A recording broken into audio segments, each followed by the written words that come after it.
Welcome. Today we are going to see how to make tomato sauce. First we will cook the tomatoes. For this we put 10 chopped tomatoes in the pressure cooker. Pour a glass of water. Now close the lid.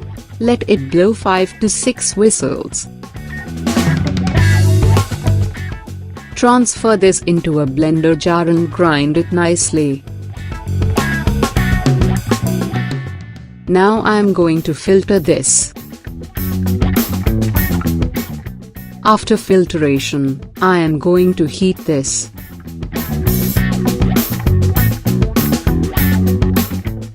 Now add 1 tablespoon of chili powder, 4 teaspoons of sugar, and half teaspoon of salt. Mix them.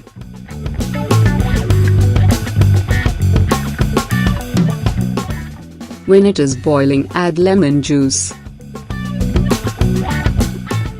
Cook it for 15 minutes. But don't forget to stir once in a while. The consistency should be neither too thick nor thin. It should be something like this.